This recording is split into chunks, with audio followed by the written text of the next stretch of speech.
Supaya kasih semangat. Supaya kasih semangat. Kalau saya teriak satu, tolong kamu sebelah kanannya yang teriak yang keras. Woi. Satu. Satu. Kalau saya teriak dua, tolong jempolnya dibuat ke depannya sampai bilang kasih. Dua.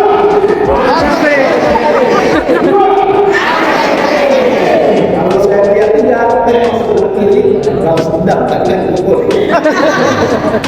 Tapi lihat kanan kalau sebelah kirinya itu jenis kelaminnya beda. Jangan. Tapi kalau jenis kelaminnya sama, kalau tangannya lebih kepada punya terus lihat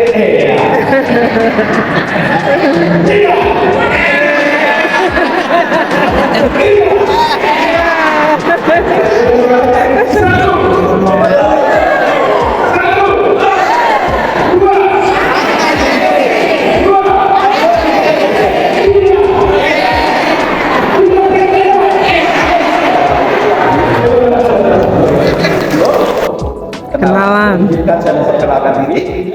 Nama saya Jamal Azreni. Sehari-hari saya sebagai seorang trainer. Baik, saya juga membina 3R: trainer, leader, saya nggak mau jadi leader, saya nggak mau jadi entrepreneur, saya nggak mau jadi trainer. Boleh nggak saya titip anak saya? Bapak dan ibu boleh titip anak bapak ibu ke saya. Syaratnya apa? 10 bulan nggak boleh pulang. Terus dididik dari apa? Lulus dari situ, leadership-nya oke, public speaking-nya oke, wawasan bisnisnya oke, dan hafal Al-Quran 30 juz. Masya Allah.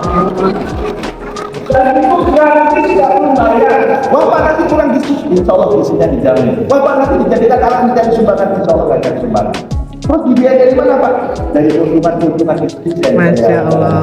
Keren. Sekarang sudah angkatan 11, jadi sudah 11 tahun program saya jalankan.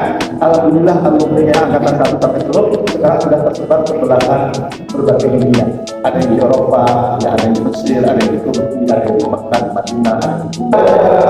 Menurut Nelson Mandela, Menurut Nelson Mandela,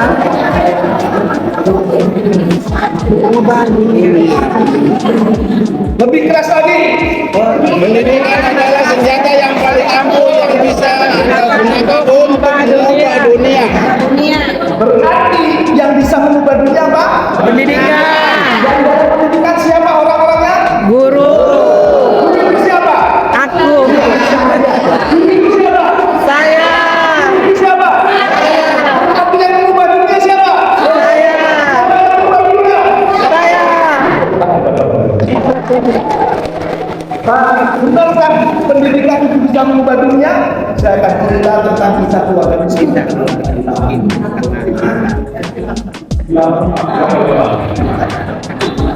Keluarga ini miskin, tinggalnya di tengah hutan Lampung, tapi orang tuanya punya kebiasaan apa? Selalu bilang kepada anaknya, memang kita miskin harta, kalau jangan cuma miskin bisa. Bapaknya miskin, tinggal di tengah hutan, tapi punya semangat yang luar biasa. Memang kita miskin harta, tapi jangan kita miskin cita-cita. Dan akhirnya keluarga ini bersusah payah menyekolahkan anaknya, bahkan pinjam sana pinjam sini. Ya. Dan salah seorang itu bercerita kepada saya bagaimana ceritanya bahwa dia harus pinjam sana pinjam sini. Ya. Suatu saat salah satu anak orang ini karena memang sekolahnya rankingnya satu-satu terus, ya. Apa? Dia diterima di SMA negeri dan dia bilang, Pak, aku diterima di SMA negeri, lanjutin nggak? Lanjutin deh. Tapi saya kos di mana? Siapa bilang kamu kos? Lagi. Hah? Kita tinggal di kampung Pak, nggak ada mobil. Siapa bilang naik mobil? Sepeda. Ya Allah. Pak, dari rumah ke sekolah jaraknya lebih dari 20 kilo.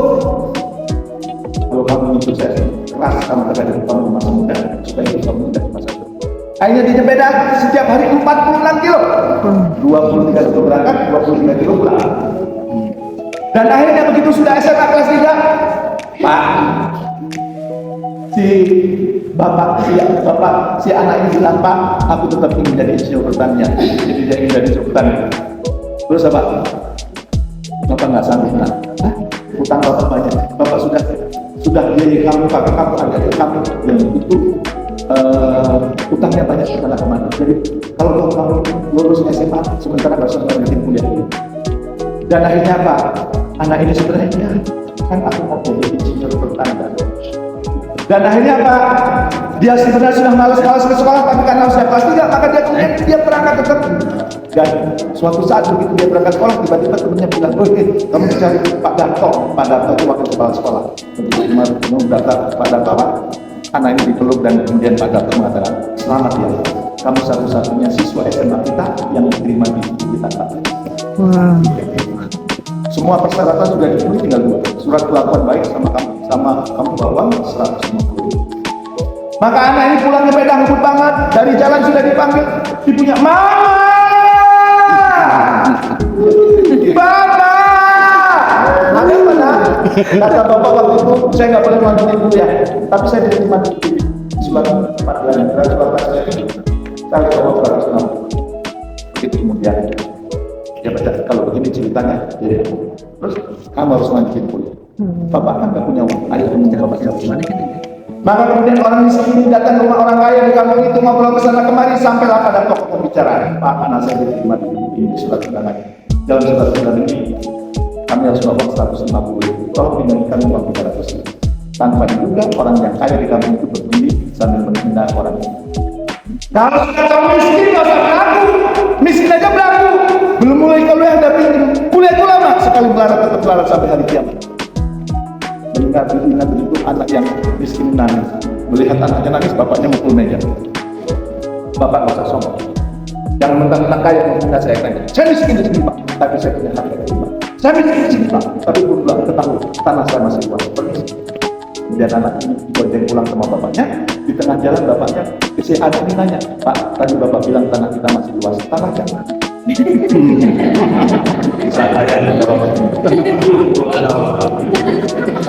kan bapak-bapaknya itu anak ini mukul dari belakang, Pak, kenapa bapak bohong? Saya nggak suka bapak bohong, saya nggak suka bapak bohong. Selama ini saya nggak boleh bohong sama bapak. Dan saya pernah ditepelin sama bapak kenapa bohong, tapi kenapa saya bohong? Saya nggak suka. Dan kemudian orang ini turun dari bedanya meluk anak, baru kali ini bapaknya dari anak bapak. Bapak malu nggak? Bapak harus menjaga harga diri keluarga. Bapak menjadi insinyur. Dan kemudian beberapa hari kemudian anak ini diantar katanya ke Bogor, katanya bilang, uang dari bapak, mama mas dari masa bapak, serta bapak sakit. Jadi ada sesuatu berkata, maksudnya dibuka, mas cuma 164. Kan banyak SPP 150.000 mas, tinggal 14.000. Nanti aku kosnya di mana? Makanya di mana? Maka waktu kemudian kami itu aja di masjid, jadi kita. Ya Allah. Dan makanya itu jam 1:30 siang. Dan pertanyaannya, apakah anak ini hanya jadi isu bertanya? Jadi karena itu betul. Apa rahasia kesuksesan mereka?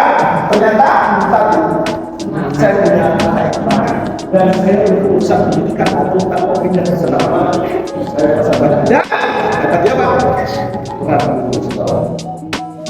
Kebetulan waktu sekolah di kampung punya guru ya.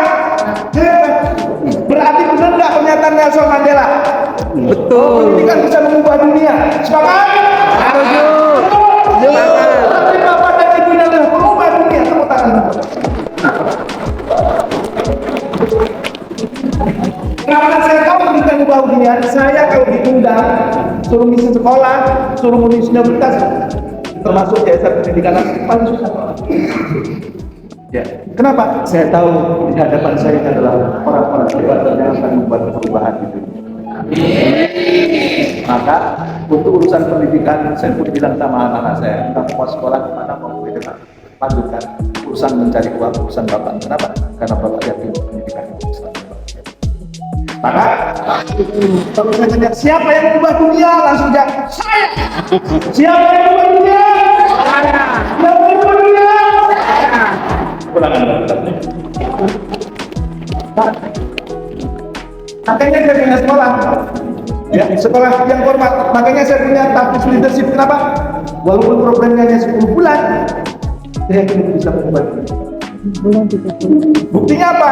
Buktinya alumninya angkatan 1, angkatan 10 sekarang Di tengah-tengah kehidupan masyarakat atau dimanapun dia beraktivitas, dia menjadi leader. Dia menjadi pemimpin. Maka saya sangat yakin. Oke? Kalau gitu Pak, pertanyaannya, emang ada contoh Pak yang kemudian kita menghasilkan orang-orang hebat Pak? Nanti dari Lebak akan muncul menteri. Dari Lebak akan muncul CEO. Dan dari Lebak juga muncul presiden, muncul gubernur. Karena dididik oleh bapak-bapak. Saya mau cerita, siapa yang menaklukkan puncak gunung tertinggi di dunia? Namanya Edmund Hillary. Yang menaklukkan puncak gunung tertinggi namanya Edmund Hillary. Dan Edmund Hillary ternyata naik gunung tidak sendirian, bersama Tenzing Norgay. Jadi ada penunjuk jalannya. Jadi di pegunungan Himalaya itu Bapak Ibu, kalau naik gunung itu ada penunjuk jalan namanya Sherpa. Sherpa itu penunjuk jalan. Ternyata ketika mendaki gunung, ya puncak gunung tertinggi, Edmund Hillary didampingi oleh Sherpa penunjuk jalan namanya Tenzing Norgay. Begitu terdengar kabar Edmund Hillary sudah melakukan puncak gunung tertinggi, ya, maka kemudian orang-orang di lingkungan itu menunggu di bawah Bapak untuk mewawancari Edmund Hillary. Begitu Edmund Hillary sudah turun sampai gunung, semua wartawan menunggu Edmund Hillary. Tanya apa rasanya sudah bla bla bla. Ada wartawan yang datangi Tenzing Norgay. Selamat. Bukankah Anda Tenzing Norgay? Betul. Bukankah Anda yang mendampingi Edmund Hillary? Iya betul. Saya wartawan di pegunungan ini. Saya tahu bagaimana kerjanya Sherpa, penunjuk jalan. Sherpa itu kalau jalan selalu di depan. Iya betul. Berarti Anda dong yang menaklukkan puncak gunung tertinggi, karena Anda yang berjalan di depan. Dan apa jawaban Edmund Hillary? Memang sepanjang perjalanan dari bawah ke atas saya selalu di depan, karena itu memang tugas Sherpa. Tetapi begitu kurang satu langkah saya berhenti dan saya mempersilahkan Edmund Hillary untuk menginjakkan puncak gunung tertinggi. Kenapa Anda lakukan itu? Karena itu adalah impian Edmund Hillary, bukan impian saya. Impian saya adalah mendampingi supaya dia menaklukkan puncak gunung tertinggi. Maka, kenapa Pak? Kalau yang bagaimana saya katakan?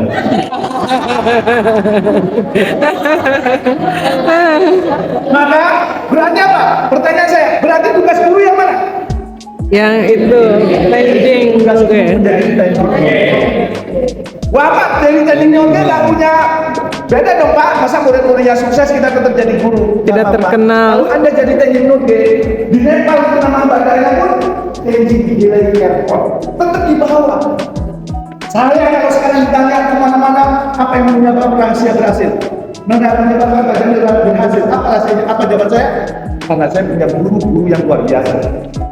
Salah satunya adalah Pak Darto. Itu waktu kepala sekolah yang menurut saya luar biasa. Dan saya luar biasa. Maka kalau saya pulang ke Lampung, memang ke rumahnya dan saya cium tangannya.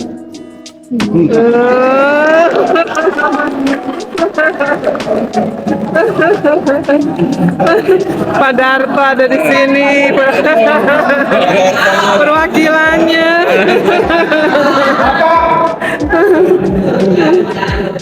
Maka Tenzing Norgay membebaskan orang-orang di sekitarnya. Maka saya mengatakan yang di hadapan saya ini adalah Tenzing Norgay. Kenapa? Karena Anda menghebatkan murid-murid Anda. Anda menghebatkan orang lain. Mungkin murid Anda nanti ada yang jadi menteri, ada yang jadi presiden, ada yang jadi CEO. Berarti Anda memang saya menjadi menghebatkan Orang murid-murid. Wah, Pak saya kata Pak, nggak usah khawatir. Nama Tenzing Norgay sampai sekarang masih diingat. Dan kalau kita menggunakan pendekatan agama, itu adalah amal jariah. Amal jariah. Maka saya kalau kemudian sekarang melakukan kebaikan, selalu doanya Pak, ya Allah, alirkan kebaikan ini kepada guru-guru. Karena sampai pada titik ini adalah sumbangsi guru-guru, ya Allah. Ya Allah, alirkan kebaikan ini kepada guru. Insya Allah. Sekarang pertanyaannya, Pak, kenapa mengatakan? Karena menurut saya ini pun dari saya. Guru yang hebat tidak harus melahirkan karya hebat. Jadi Anda tidak perlu saya guru hebat melahirkan karya hebat. Enggak selalu begitu. Tetapi apa? Guru yang hebat tidak harus melahirkan karya hebat, tetapi dia melahirkan banyak murid cerdas yang menghasilkan karya hebat. Sepakat? Jadi nggak perlu, wah Pak saya nggak punya karya hebat, Pak malu Pak dibandingkan guru-guru yang lain. Enggak, kenapa? Memang saya tidak punya karya hebat, tapi setiap murid yang saya sentuh dia menjadi cerdas dan menghasilkan karya-karya yang hebat. Masuk Pak Eko? Jadi nggak perlu pikir nanti, wah guru dapat penghargaan ini, guru dapat penghargaan ini, guru dapat penghargaan ini. Jangan ada banggakan Pak. Alhamdulillah murid saya sekarang menjadi Alhamdulillah sekarang murid saya menjadi manajer. Jadi Kemarin lebaran dokter. saya pulang ke rumah kakak saya itu karena bapak ibu saya sudah nggak ada. Saya nungguin di sana nemenin kakak saya nerima. Murid-muridnya zaman dulu pada cium tangan. Makasih ya Pak. Saya sekarang kerja di Kementerian Dalam Negeri. Saya bisa sampai detik ini karena dulu sumbangsi Bapak. Thank you ya Pak. Datang lagi, thank you ya Pak. Kenapa? Sekarang saya sudah dokter. Bayangin ya, sekolah di kampung termasuk desa tertinggal, tapi alumni ada yang dokter. Dan saya menyaksikan dengan mata kepala sendiri. Ya. Berarti saya bilang sama kakak saya, mas orang-orang. Kenapa? Karena menghasilkan orang-orang.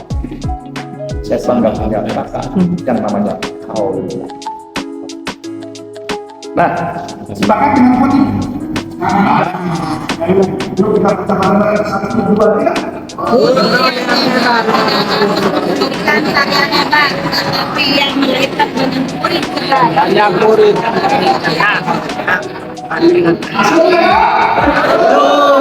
Anda sudah kasih virus ke kita. Gimana caranya melahirkan generasi cerdas Pak yang menghasilkan karya hebat Pak? Ya, saya kalau diminta Pak Jamil kasih beasiswa murid atau guru, saya milih yang mana? Guru. Guru, karena guru itu yang dihasilkan banyak, kalau murid kan satu. Ya, nah maka pertanyaannya sekarang, Pak bagaimana melahirkan generasi cerdas Pak? Setidaknya ini pengalaman saya. Baik saya praktekkan sendiri.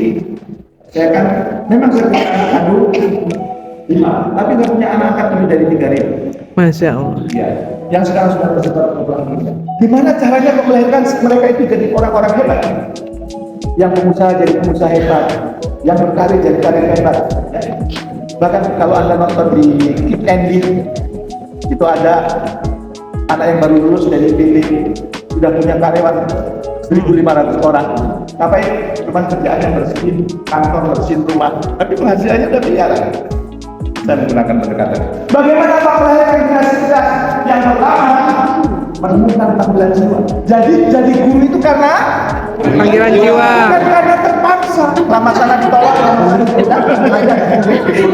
Sudah ditolak dukun bertindak. Panggilan terakhir.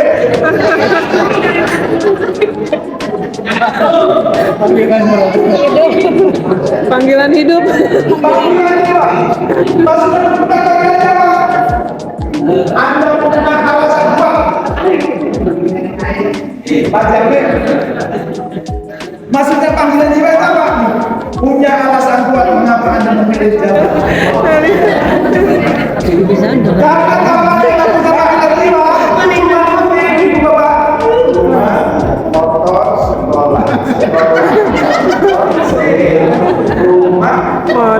sekolah, rumah. Jumat. Sabtu balas dari dulu, Minggu lanjutin, Minggu sore sudah komentar.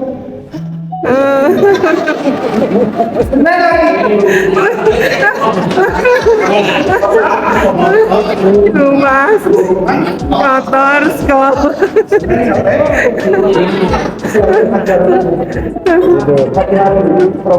Profesor Nalika sudah mengingatkan. Kalau hidup hanya sekedar hidup.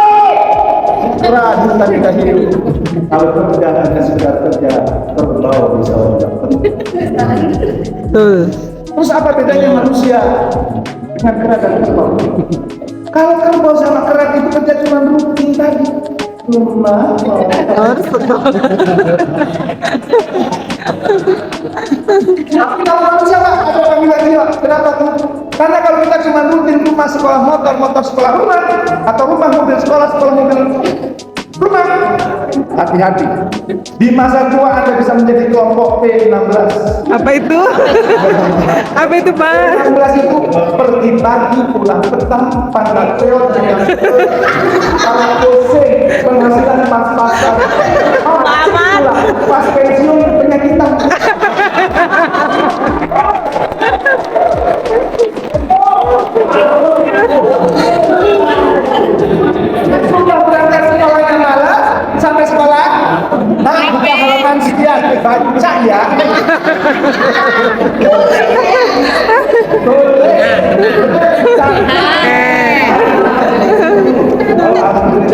Terus gimana, Pak? Boleh.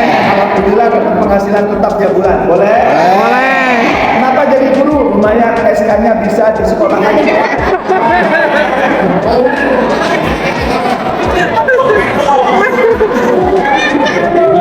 Dari SK sampai jadi guru di sekolah kamu. Boleh.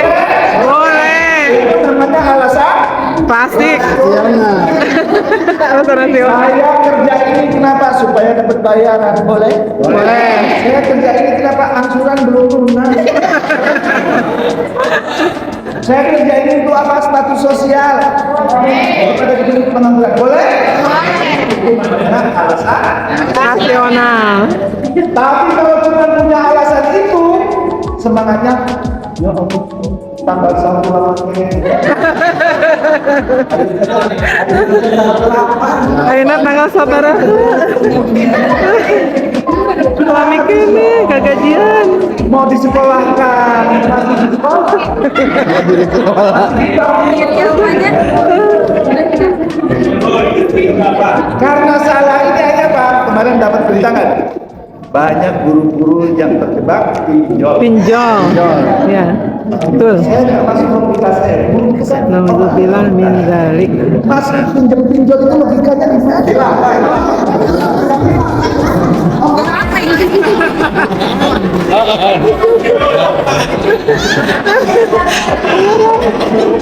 Oke, sekali lagi saya tanya, boleh Anda Bapak Ibu sebagai pendidik karena ini dapat bayaran boleh? Boleh.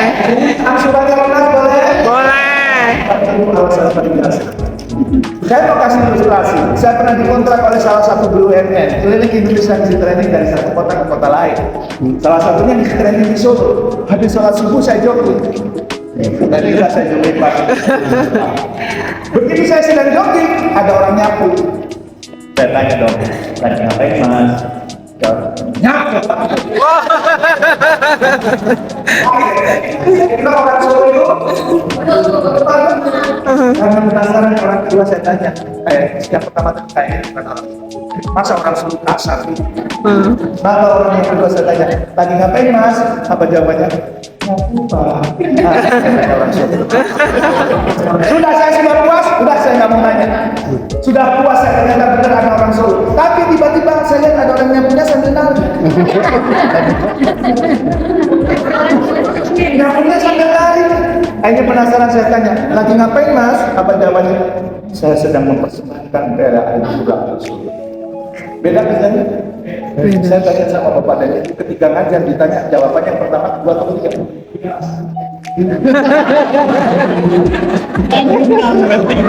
Lagi ngapain Bu? Lagi ngapain Bu? Ngajar Pak. Pasti. Apa yang kedua? Ngajar Pak. Apa yang ketiga? Saya sedang mempersiapkan pemimpin Pak. Yang ketiga pemimpin kita akan muncul dari sekolah ini dan saya ikut berkontribusi di dalam. Yeay.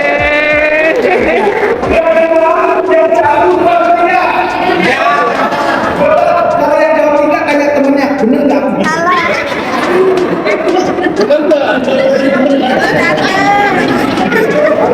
Sesungguhnya Allah, para malaikat, penghuni langit, penghuni bumi, bahkan seperti lubang ikan di lautan, berselawat kepada orang yang mengajarkan baik. Masya Allah. Dan setiap hari saya ingin mendapat salawat dari Allah. Setiap hari saya ingin mendapat salawat dari para malaikat, dari penghuni langit, penghuni bumi, tanaman, kupu-kupu, kambing, ayam, bahkan seperti lubang ikan di lautan. Berselawat kepada orang yang mengajarkan baik. Saya baca apa syarah dari hadis ini? Maksudnya Allah itu berselawat itu apa?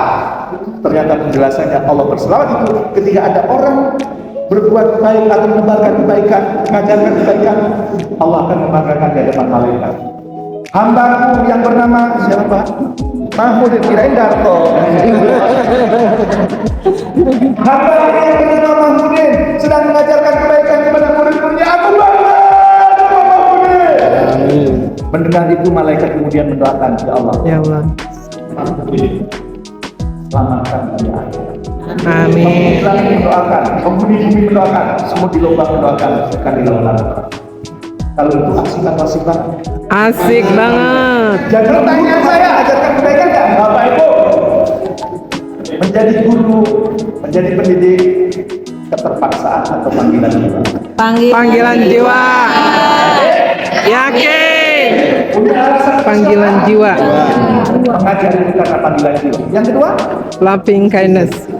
optimal atau lakukan itu karena cinta, bukan karena Terpaksa. masuk Pak Eko. Masuk. Dan yang ketiga, miliki growth mindset. Yang ketiga apa? Grow mindset. Yang ketiga apa?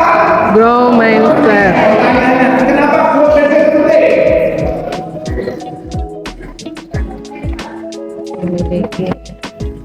Karena ada hukum yang namanya the law of projection. Hukum apa? The law of projection. Siapa yang bisa menjelaskan hukum the law? Berarti Susah. maka selalulah berprasangka baik dalam hidup kita. Sepakat? Sepakat. Itulah the law of projection. Bahwa apa yang kita pikirkan menentukan hidup kita. Apa yang kita pikirkan mempengaruhi hormon-hormon, mempengaruhi sel-sel dalam tubuh kita. Kalau ilmunya masih kurang, jangan lupa diundang lagi. Eh.